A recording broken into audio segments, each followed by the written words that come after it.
대불정경 보겠습니다.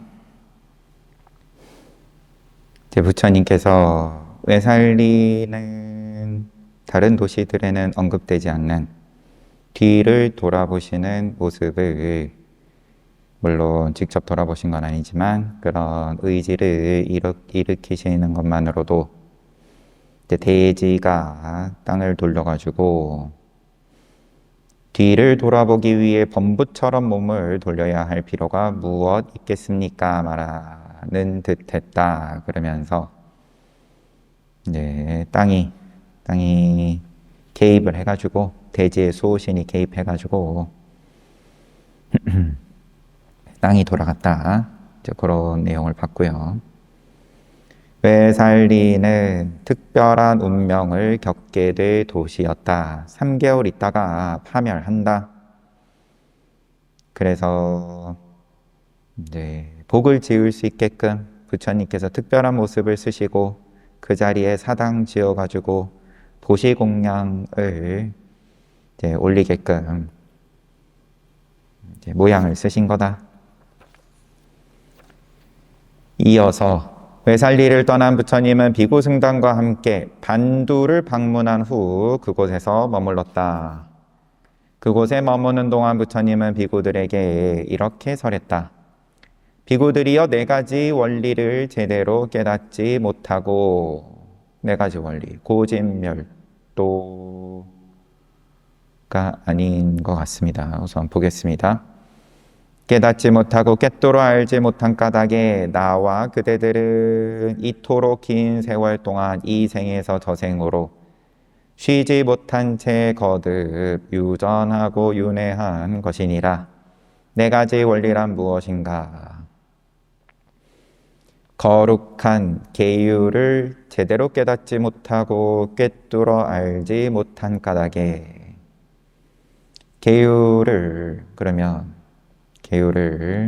문자 그대로야 당연히 알겠지만 그게 나에게 얼마나 이익이 되는지 그걸 모른다는 말이겠죠, 당연히. 꿰뚫어 알지 못한 까닭에 나와 그대들은 이 생에서 저 생으로 쉬지 못하고 윤회를 했다. 좀 지키다가도 늘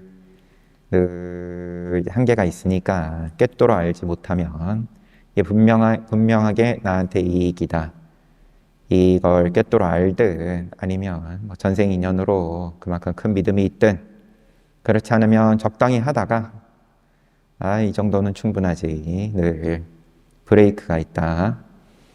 충만하다. 나의 계율을 지킴에 있어서 충만하다. 충만하면 이제 거기서 스톱한다는 거니까, 그러면은 윤회한다. 거룩한 삼매를 제대로 깨닫지 못하고 꿰뚫어 알지 못한 까닭에 나와 그대들은 이토록 긴 세월 동안 이 생에서 저 생으로 쉬지 못한 채 거듭 윤회하고 유전하고 윤회했느니라. 삼매를 제대로 알지 못해서 거룩한 지혜를 제대로 깨닫지 못하고 꿰뚫어 알지 못한 까닭에 동일하게 거룩한 해탈을 제대로 깨닫지 못하고 꿰뚫어 알지 못한 까닭에 이렇게 4가지 계율, 거룩한 계율, 삼매, 지혜, 해탈을 몰라서 윤회하고 있다. 윤회해왔다. 비구들이여, 나는 이러한 거룩한 계율, 삼매, 지혜, 해탈을 제대로 깨달았으며 꿰뚫어 알았느니라. 그리하여 나에게 존재의 가래는 완전히 뿌리 뽑혔으니 흔적도 남지 않았도다. 존재의 가래가 뿌리 뽑혔다. 그 집에서 이 집이 멸했다. 흔적도 남지 않았다. 새로운 존재로 이끄는, 재생으로 이끄는 밧줄과 같은 존재의 가래가 다했도다. 따라서 이제 나에게 더 이상의 재생이란 없다. 비구승단과 함께 반두를 방문하시고 지금 하시는 법문입니다. 그리고 개성으로 더 이상 위 없는 계율, 삼매, 지혜 그리고 해탈이 있다.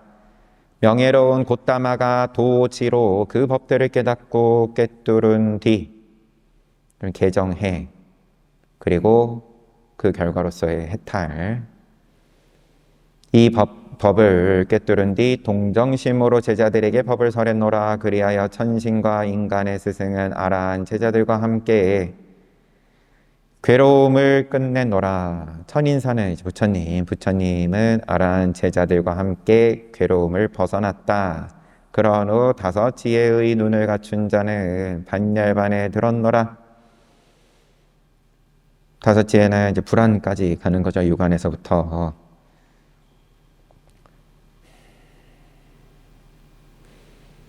근데 다섯 지혜의 눈으로 이야기를 해요. 항상 그냥 불안 하나만 얘기하는 게 아니라 순서가 중요한 근본 불교니까 이기도 하겠지만, 근데 불안이라 하면 이제 유관도 있고 유관, 천안, 해안, 법안 다 있는 게 불안이다. 부처님은 반도에 머무는 동안에도 다가오는 열반을 고려하여 비구들에게 계율, 삼매, 지혜를 주제로 가르침을 베풀었다. 개정에 가르치셨다. 네 가지 위대한 권위. 부처님은 반도에서 마음껏 머물고 난 뒤 아난다 존자에게 말했다. 자, 아난다야, 이번에는 하티, 암바, 잠부, 보가로 갈 때이니라. 이에 아난다 존자는 비구들에게 부처님의 계획을 알렸다. 그리하여 부처님은 수많은 비구들과 함께 보가, 시읍으로 가 아난다 사당에 머물렀다. 사당 이름도 지금 아난다인 모양이에요. 그곳에서 부처님은 네 가지 위대한 권위에 대해 설했다.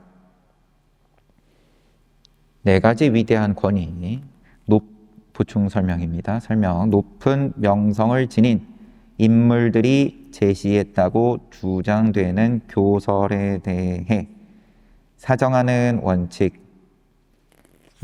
이어 나오니까 이게 근데 그렇게 길진 않아요. 비구들이여, 어떤 비구는 이와 같이 말할 것이다. 벗들이여. 맞아요. 이것도 이제 중요하죠. 그러니까 위대한 권위, 부처님께서 사실 이제 열반하신 이후를 지금 대비하시는 거죠. 부처님께서 안 계신 때에 누군가가 나는 부처님께서 이렇게 말씀하시는 거 들었다. 내 말이 맞다. 이런 주장을 하는 사람은 당연히 있을 테고, 나는 큰 스님에게 들었다. 나는 상가 또 많은 대중들에게 이와 같이 들었다. 그러면 각자 자기 소리 하면서 그러면 당연히 다툼이 벌어지고 그러면 이제 무너지는 방향으로 가는 거니까, 그렇다고 부처님 법을 전하려면은 난 부처님께 이렇게 들었다 하면서 전해야 되는 거니까 입은 벌리기는 벌려야 되고 하지만 어쨌든 다툼의 인자는 늘 그 안에 있는 거고, 부처님 제세 시에는 다툼이 벌어지면 그럼 부처님께 가서 여쭤보자, 이게 되니까.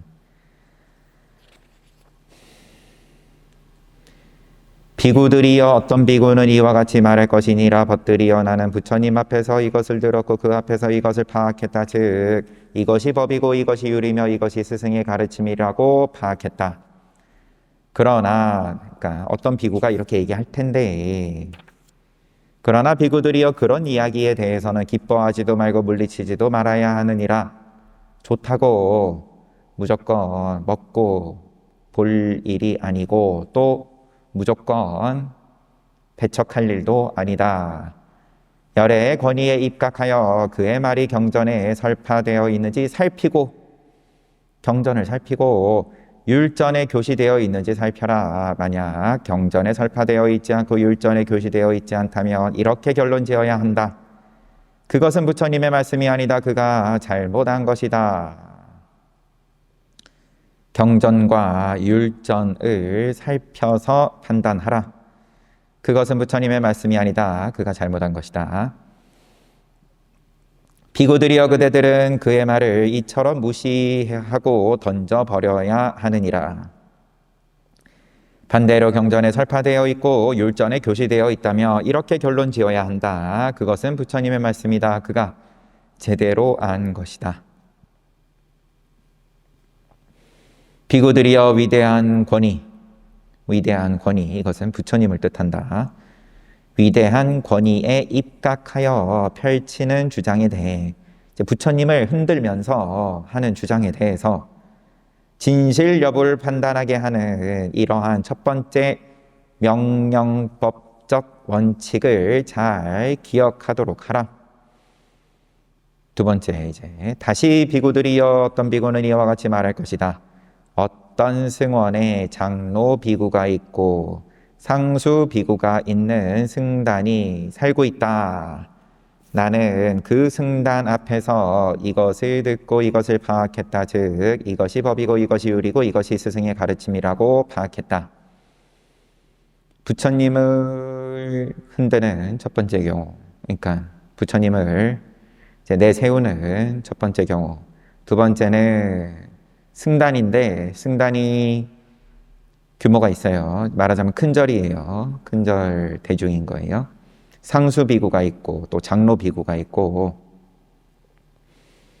그래서 이제 규모가 큰 승단에서 이렇게 이야기하더라. 이게 법이고 율이고 스승의 가르침이라고 하더라. 똑같이 뒤에는 이야기가 되겠죠. 비구들이여 기뻐하지도 말고 물리치지도 말아라. 그의 말이 경전에 설파되어 있는지 율전에 교시되어 있는지 살펴본 후에 그렇지 않으면 이제 부처님 말씀 아니다 라고 결론 짓고, 있는 경우에는 그러면은 부처님의 말씀이다 이렇게 결론 짓고, 이게 두 번째 명령법적 원칙. 세 번째, 어떤 곳에 수많은 장로 비구가 살고 있는데, 이제 그러면 뭔가 레벨이 올라갔어요. 장로 비구가 수많은 장로예요. 그들은 빨리 문헌을 잘 기억하고 법과 율에 의거하여 살며 빠티모카 개본을 철저히 파악하고 있다.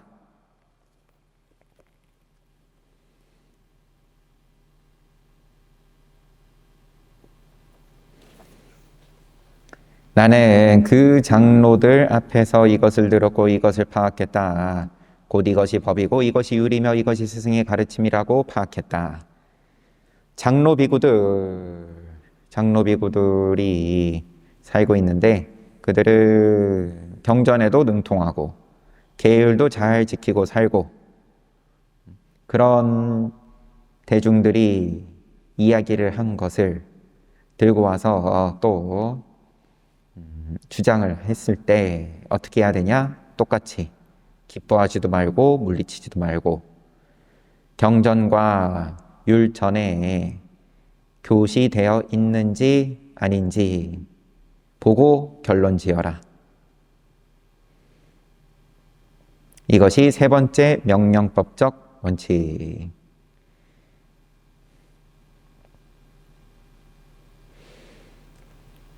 여기서 비구들이여 위대한 권위에 입각하여 펼치는 주장에 대해 위대한 권위, 여기서는 이제 장로 비구들이 되는 거고, 첫 번째 명령법적 원칙은 위대한 권위, 부처님에 입각해서 펼치는 주장에 대해서 어떻게 판단을 해라. 두 번째는 승단, 세 번째는 장로 비구들, 네 번째는 어떤 곳에 장로 비구가 살고 있는데 그는 빨리 문헌을 잘 기억하고 법과 율에 의거해서 살고 있고 빠티모카 개본을 철저하게 파악하고 있다. 나는 그 장로에게서 이것을 들었고 이것을 파악했다. 곧 이것이 법이고 이것이 율이며 이것이 스승의 가르침이다 라고 파악했다. 똑같이 기뻐하지도 말고 물리치지도 말고 경전과 율전에 교시되어 있는지 보고 결론 지어라. 위대한 권위, 이번에는 그 장로 비구에 입각해서 펼치는 주장에 대해서 진실 여부를 판단하게 하는 이것이 네 번째 명령법적 원칙이다.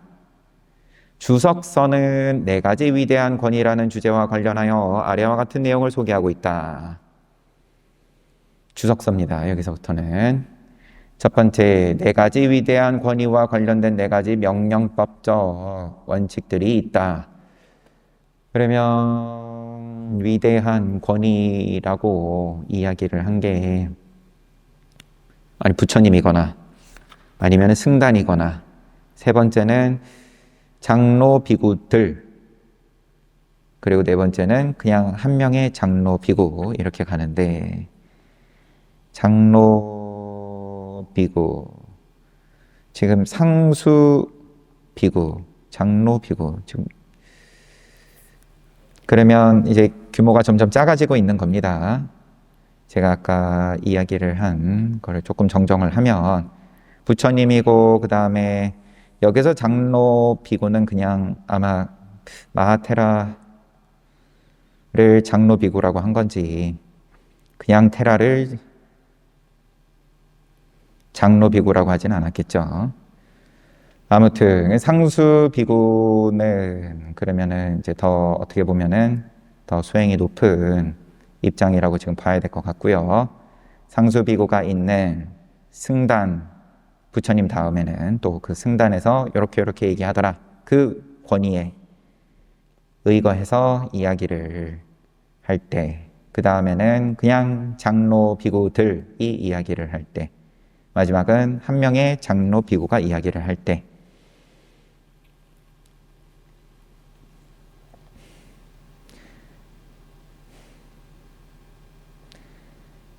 율장 마하왁가에는 어떤 의약 처방이 비구들에게 적절한가와 관련하여 부처님이 제정하는 네 가지 명령법적 원칙들이 있다. 그래서 율장에 뭐라고 나와 있냐? 비구들이여 비구들이 사용하기에 부적합하다고 내가 특별히 언급한 약품이 아니라 할지라도, 부적합하다고 언급한 약품이 아니더라도 이런 거 쓰지 마 라고 명시를 안 했더라도 율장에 비추어 보아서 그 약품이 부적절할 우려가 있고 적합성을 방해할 우려가 있다면 사용하기에 부적합한 것으로 간주하라. 이런 거 쓰지 말라고 명시를 안 했더라도 그거랑 비슷한 부류이면 그러면 알아서 자제해야 된다. 경전에 이거는 언급이 안 돼 있으니까 성분은 비슷한데 말하자면 그런 식으로 하지 마라. 비구들이여 비구들이 사용하기에 부적합하다고 내가 특별히 언급한 약품이 아니라 할지라도 율장에 비추어 봐서 그 약품이 적합성을 지향하고 부적합성을 제거할 가능성이 있다면 사용하기에 적합한 것으로 간주하라. 역시나 언급 안 했더라도 적합성을 지니고 있으면 그러면 간주해라. 적합한 것으로. 비구들이여 비구들이 사용하기에 적합하다고 내가 특별히 언급한 약품이 아니라 할지라도 율장에 비추어 보아서 그 약품이 부적합할 우려가 있고 적합성을 방해할 우려가 있다면 사용하기에 부적합한 것으로 간주하라. 이제 단어가 조금 바뀐 게 앞에서는 부적절할 우려, 이것도 빨리어 단어에서는 이제 뭔가 의미가 또 다르게 구분 지어져 있겠죠. 여기서 부적합, 또 네 번째는 또 반대로 나오는 걸 테고,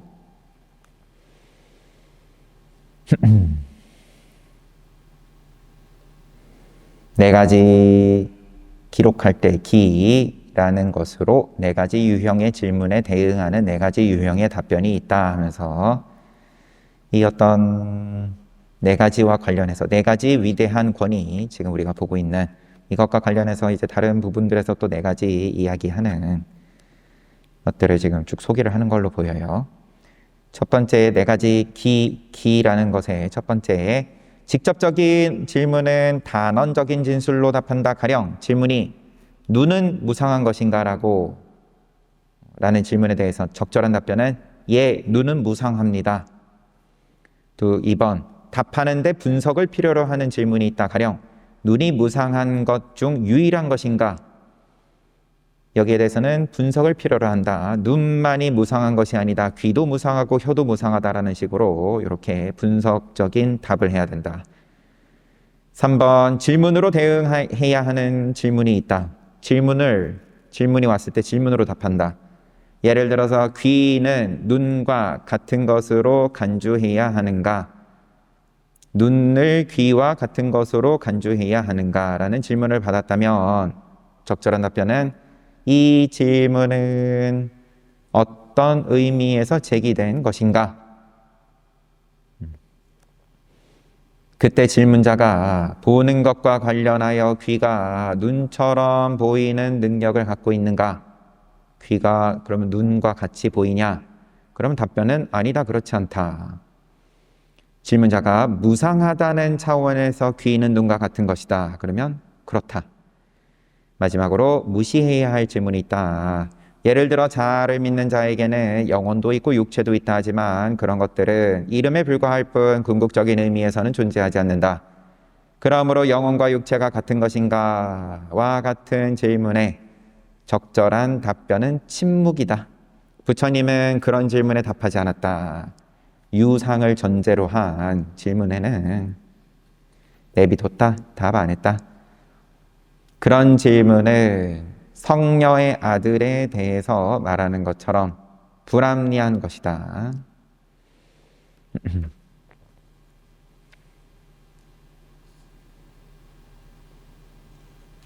뭘 얘기하려고 지금 하는지 저도 약간.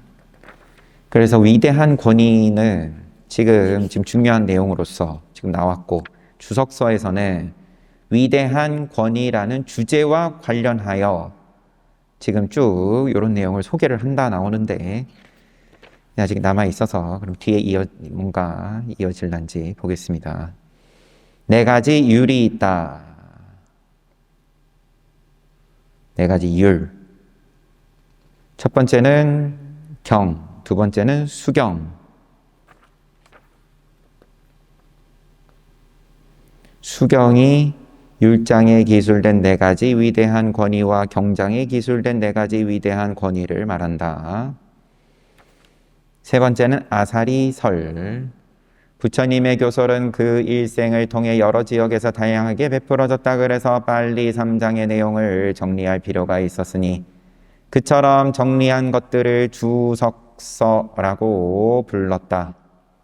무엇을 주석서라고 하냐? 부처님의 교설은 45년 동안 여러 지역에서 다양하게 베풀어졌는데 빨리 3장의 내용을 정리를 한 것이 주석서이다. 위대한 결집대회에서 1차 결집에서 장로 비구들은 먼저 빨리 3장을 합송했고 빨리 3장을 합송했고 먼저 유를 하고 그 다음에 경을 했죠. 결집의 끝에 이르러 합송된 빨리 3장의 순서에 맞추어서 각 부분에 대한 각각의 주석서를 규정했다. 그러니까 주석서라고 하면 그럼 1차 결집 때 그때 이미 다 정리가 된 주석서입니다. 이처럼 주석서임과 동시에 다양한 교설들에 대한 학술적 언급이기도 한 이 자료들은 박식한 스승이 저술한 것으로 아사리설로도 알려져 있다. 그래서 이 주석서를 지금 다른 말로 또 아사리설, 세 번째 아사리설. 그래서 이 학술문헌들은 3가지 다른 이름으로 불리기도 하니 아사리설 또 아타카타, 이게 주석서. 파킨나카 대사나가 그것이다.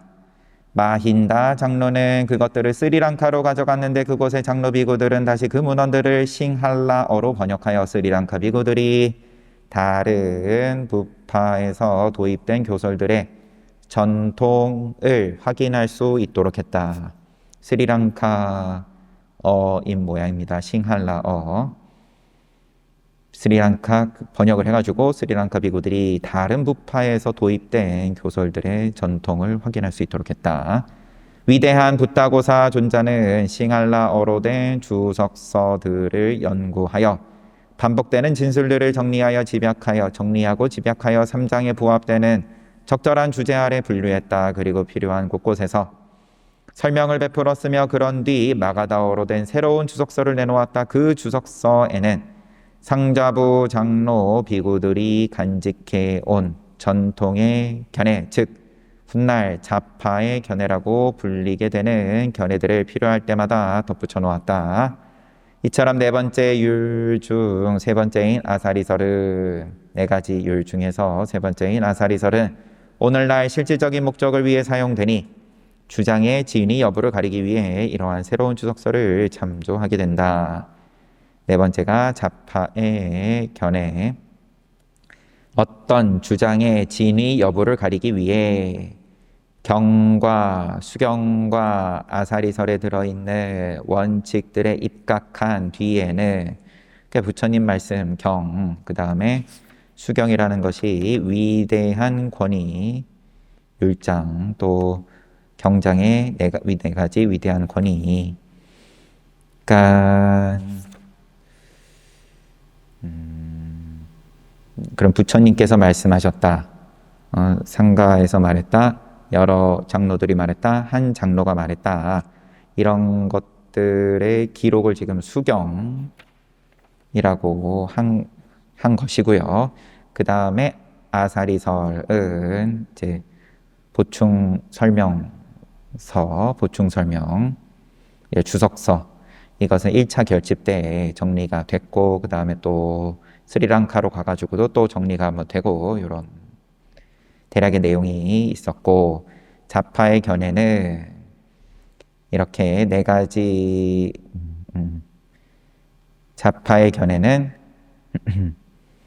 주장의 진위 여부를 가리기 위해서 경과 수경과 아사리설 위에 세 개에 들어있는 원칙들에 입각해서 장로 비구들이 간직해온 견해로 간주되는 자파의 견해를 참조해야 된다. 자파의 견해는 장로 비구들이 전통적으로 지지해온 주장들을 담고 있는 상좌설로도 알려져 있다. 이처럼 네 가지 율, 곧 경, 수경, 아사리설, 자파의 견해에 주의를 기울여야 한다.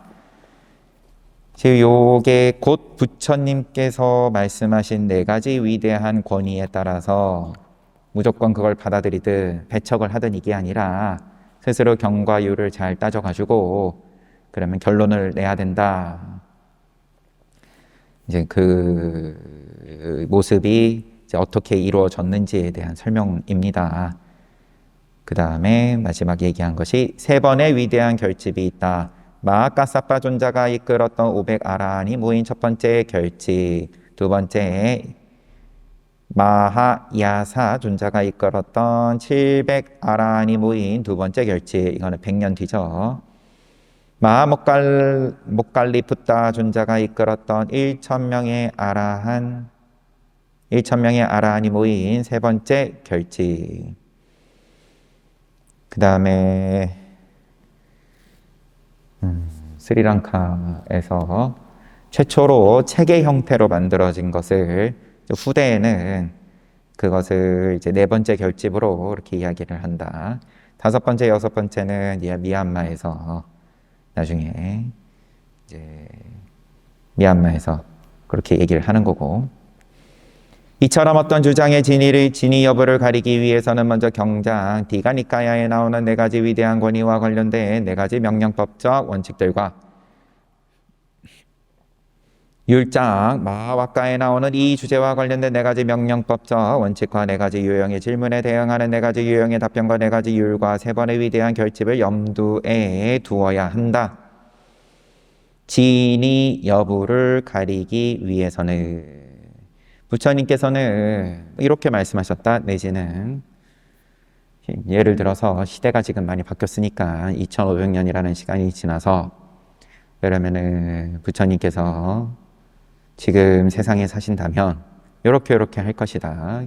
율장에는 이게 지금 맞는 비유인지는 잘 모르겠지만 비유입니다. 비유. 부처님 당시 때는 이제 비구가 돈을 만지는 안 되는데 그러면은 오늘날은 그럼 카드는 그럼 손에 쥐어도 되냐 이런 거에 대해서 누가 어떤 또 이제 학자가 불교 학자가 주장을 했다. 그거는 돈과 다를 바가 없으니까 만지면 안 된다. 요즘은 아예 또 폰에 들어가 있고 이게 점점 뭔가 참 쉽지가 않은데 그러면은 그 진위 여부에 대해서 판단을 해야 된다 그러면은 지금 본 내용에 의거해가지고 판단을 해라. 뭐 그런 내용이겠죠. 그렇다면 그것들을 다음과 같은 상황에 적용해보자. 또 바로 무슨 예가 나오네요.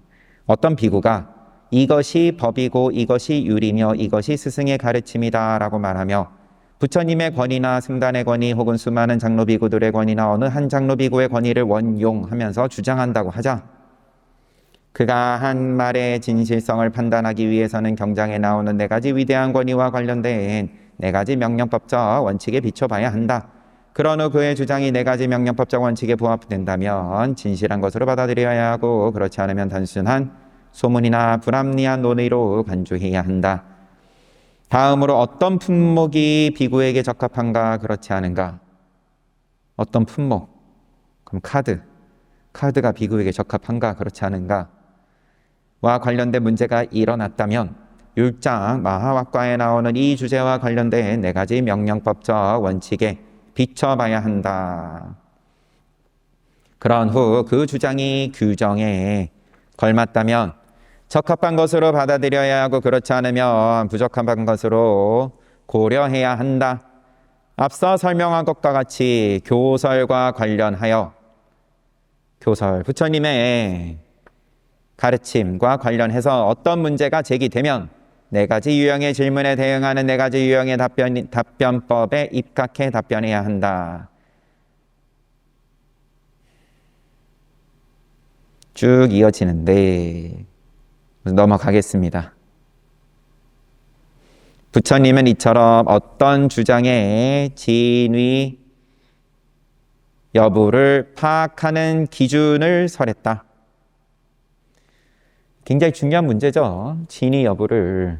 그러면은 오늘날은 CCTV와 아니면 녹취와 아니면 뭐 스마트폰 통화 녹음과 아니면 각종 서류 그 다음에 뭐 사건 현장이다 그러면은 지문, 뭐 DNA, 혈흔, 발자국 뭐 이런 걸 가지고 진위 여부를 파악하는데 비구들이 그러고 있을 수는 없으니까 비구들은 무엇으로 판단하냐 이제 그 가이드라인을 지금 부처님께서 잡아주셨다. 그냥 깔끔하게 그럼 경에 있는 거냐 있는 거다 없는 거다 율에 있는 거냐 있는 거다 없는 거다 이게 말만 들으면 굉장히 단순하고 간단할 것 같지만 앞서서 이야기한 것처럼 시대의 흐름에 따라서 이제 애매한 걸 어떻게 할 거냐. 앞에서 약 이야기가 나왔지만 부처님께서 허용하신 약, 그 다음에 금하신 약, 그 이외에도 수만 가지 약은 또 계속해서 나오고 약이라고 해야 될지 아닐지 애매한 것도 이제 그 어떤 개념 자체가 계속 바뀌니까 돈이다. 그러면은 이때의 돈은 또 지폐돈도 아닐 테니까 그러면은 지폐도 포함이 되냐? 카드도 포함이 되냐? 스마트폰도 그러면 똑같이 봐야 되냐? 나중에는 지금은 아예 그냥 전산상에서 돌아가는데 그러면은 서로 이제 주장을 각자의 또 근거를 가지고 다 근거는 부처님 말씀, 경이든 율이든 그거 가지고 서로 다툴 때 어떻게 그러면은 화합을 해야 되는지에 대한 이제 이야기이기도 한 거죠. 화합에 대한 이야기입니다. 기준점을 이제 잡아 주신 거죠. 모양이 있으면 이제 필요하니까요. 금, 세공인 아들 춘다 이야기, 금세공인 춘다가 아니네요. 뭐 아들이 또 어차피 가업은 물려받는 거일 수도 있겠지만 돼지고기 이야기가 또 나오겠죠. 부처님은 보가에서 마음껏 머물고 난 뒤 아난다 존자에게 말했다. 자, 아난다야, 이제 바와로 갈 때이다. 이에 아난다 존자는 비구들을 소집하였다. 그리하여 부처님은 수많은 비구들과 함께 바와로 가서 금세공인의 아들 춘다가 바친 망고동산 승원에서 머물렀다. 춘다는 매우 부유한 사람이었다. 그는 예전에 부처님을 만나 이미 예류자가 되어 있었다. 수다원과에 올라 있습니다. 그런 후 자신의 망고동산에 큰 승원을 지어 부처님에게 희사했다. 그처럼 춘다가 보시한 승원에서 부처님은 마지막을 보내려고 한 것이다. 이 망고동산에서 마지막을 그러면은 맞이하시려고 갔다라고 지금 그러면 나온 거예요. 우리가 알다시피 꾸시나가라 가셔가지고 이제 반열반에 드시죠. 그런데 지금은 우선 이 망고동산에 마지막 보내려고 하셨다. 얼마 지나지 않아 춘다는 부처님이 망고동산에 있는 승원에 머물고 있다는 소식을 들었다. 이에 그는 부처님을 찾아가 공손히 절하고는 적절한 자리에 앉았다. 부처님은 춘다에게 교법의 공덕에 대해 설했고 부처님의 가르침대로 실천하도록 권했으며 그렇게 실천하는 그를 칭찬했다. 그러자 춘다가 부처님을 향해 말했다. 부처님, 승당과 함께 내일 저희가 바치는 음식 공양을 기쁘게 받아주십시오. 이에 부처님은 침묵으로 승낙했음을 표시했다. 춘다는 자리에서 일어나 부처님께 절한 후 공손하게 물러났다. 다음 날 춘다는 가장 좋은 음식들을 준비했다. 그런데 그 음식 중에는 부드러운 돼지고기인 수카라 마따와가 포함되어 있었다. 두 단어예요. 지금 수카라 마따와. 수카라 마따와는 너무 늙지도 않고 너무 어리지도 않은 야생 돼지고기였다. 야생 돼지고기. 어떤 스승들은 부드러운 돼지고기인 수카라 마따와를 아주 맛 좋은 소젖을 가지고 끓인 부드러운 쌀죽으로 해석하고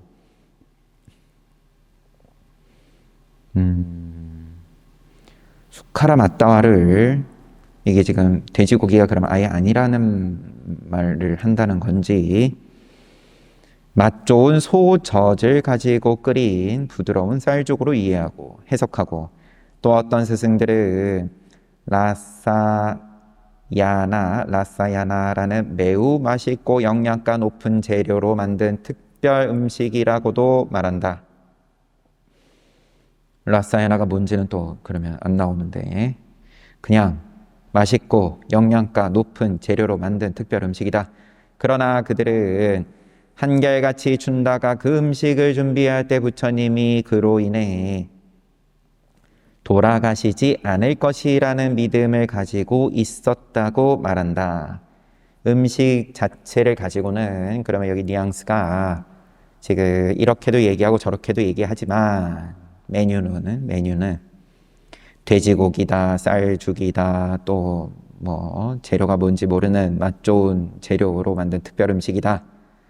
그렇지만 뭐가 됐든 간에 춘다가 그 음식을 준비할 때는 당연한 말이겠지만 부처님이 이 음식 때문에 돌아가시지 않을 거라는 믿음을 가지고 있었다.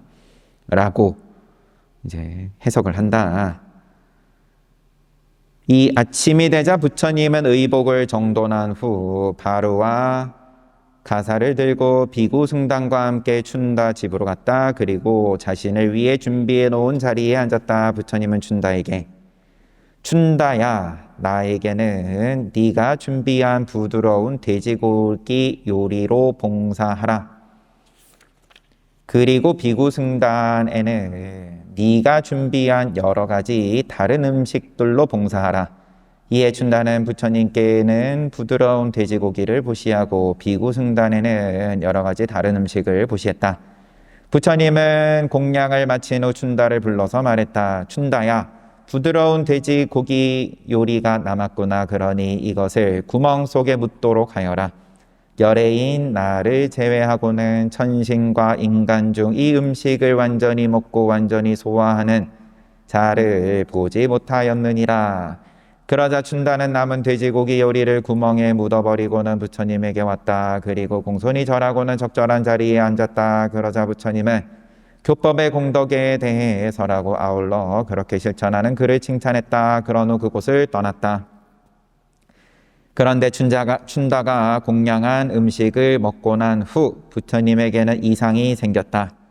배변에 피가 섞여 나왔으며 죽음에 임박하는 신랄한 고통에 시달렸던 것이다.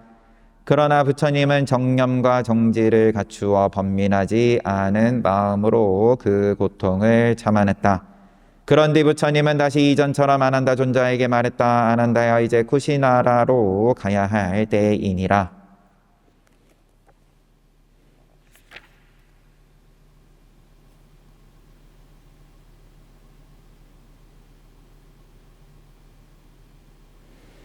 빨리어로 된 마하바리 니빠나 수타에는 다 이제 주석이에요. 이 책의 주석.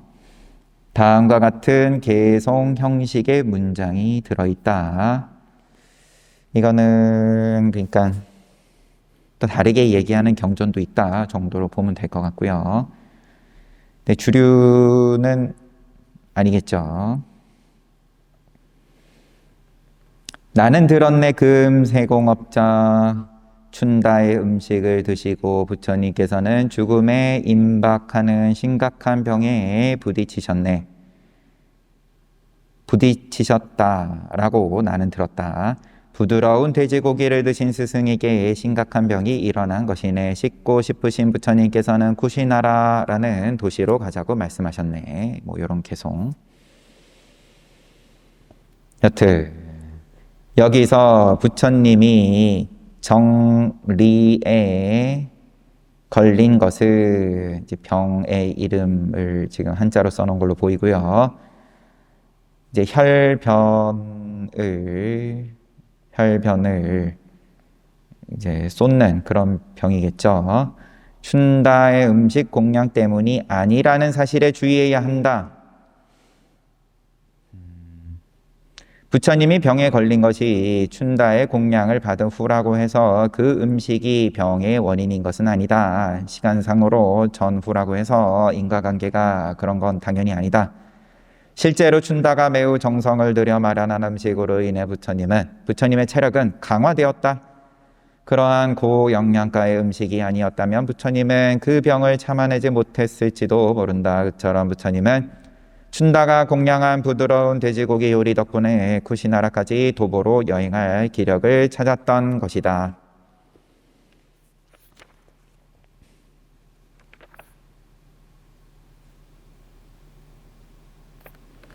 책은 우선 여기까지 보고 그 다음에 쿠시나라를 향해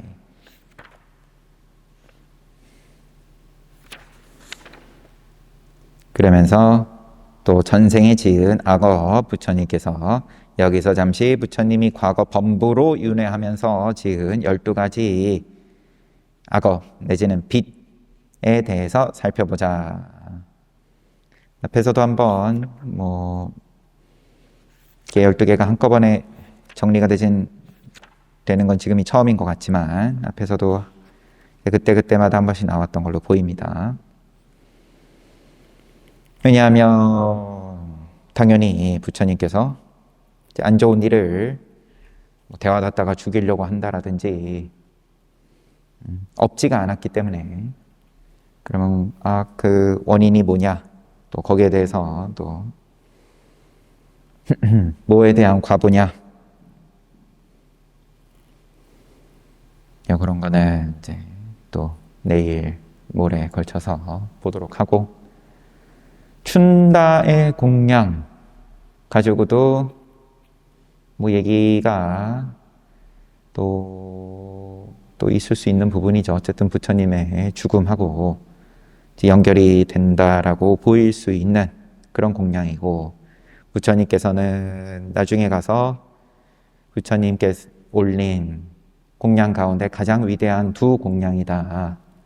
그러면 처음에 성도하시기 전에 받으신 공양인 거죠. 그건 수자따에게 받은 우유주, 그 다음에 지금 또 열반하시기 전에, 단열반에 드시기 전에 받은 이 공양 이름을 다시 한번 보면 수카라 맞다와, 이 단어에 그러면은 직역에 대한 해석은 딱히 없어요. 그런데 이런 식으로 좀 다른 뭐 해석을, 이 음식에 대해서 어떤 스승들은 뭐 이거다, 어떤 스승들은 저거다라고 얘기하는 걸로 봐서는 이 단어 자체가 명백하게 그러면은 돼지다 이런 뜻이 없어서 이렇게 헷갈려 하는 건지, 돼지라는 뜻이 있는 걸로 어디선가 본 것 같은데 저는. 그러다 보니까는 좀 중국으로 넘어오면서는 이 육식에 대해서는 별로 긍정하지 않다 보니까, 그래서 이제 좀 뭔가 이제 다듬는 거죠. 그러면 돼지고기가 아니라 돼지를 이용해서 땅 밑에서 서식하는 버섯을 채취해가지고 만든 버섯 요리다. 뭐 등등. 뭐 이거라고 하든 저거라고 하든 이제 부처님께서 뭘 드셨냐, 이제 이게 관심사인 사람들이 할 일인 거고, 이걸 드셨든 저걸 드셨든 탁발은 늘 공양 올리는 거에 대해서 시비 안 하고 그냥 늘 그대로 먹는 거니까, 그러면은 여태까지 돼지고기 안 드시다가 지금 이 마지막 공양에 처음 접하신 것도 당연히 아닐 테고, 수많은 신심 있는 선남자 선녀인들이 공양청을 올려서 모신 자리에선 그러면은 제 귀한 음식을 최선을 다해서 준비를 해서 올리는 걸 그대로 또 공양 드시고, 또 그 공덕을 회양하시고, 또 법을 설하시고, 그게 45년 동안 지금 반복을 해온 건데, 마지막 공양에 대해서 그 메뉴가 지금 구체적으로 나온 거 가지고 뭐 시비를 할 만큼 뭐 에너지가 뭐 많으면 뭐 그것도 좋은 일이니까. 여튼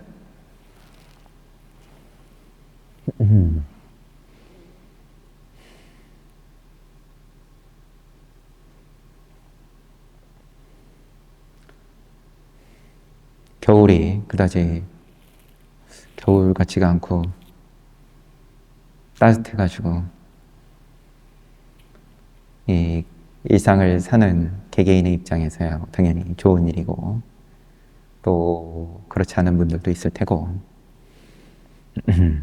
그래도 춥고 하면 또 건강이 쇠약하면 영향을 많이 받을 텐데, 이제 그런 부분은 뭐 그래도 다행이라면 다행입니다. 지구적으로 봤을 때 이게 또 인과가 어떻게 돌아가는 중인 건지 뭐 살아보면은 다 알 테고, 지구가 걱정이다, 그것도 맞는 말이지만 부처님께서는 너는 세세생생 그럼 걱정해왔다, 그렇게 말씀하실 텐데, 새삼 지금 이 걱정이 특별한 일이 아니다. 그러니까 열반으로 나아가라. 중생은 열반을 혐오한다. 열반을 혐오하는 한 가지 모습이 그러면 지구를 걱정하는 거다.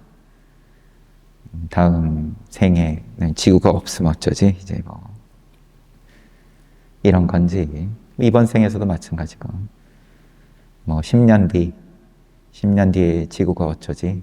다 재생을 바라는 그런 한 가지 모양인 건데, 걱정이면은 그럼 정진 열심히 해야죠. 수명이 8만 년인 뭐 그런 세상이라도 한번 구경이라도 해보려면, 열반은 그러면 열반을 혐오하면 됐다. 그래, 강요 안 한다. 그럼 천상을 보여주시면서 거기 가면은 지구 온난화를 걱정할 필요가 없다.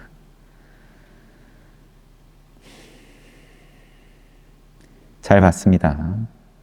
쉬었다가 정진합시다.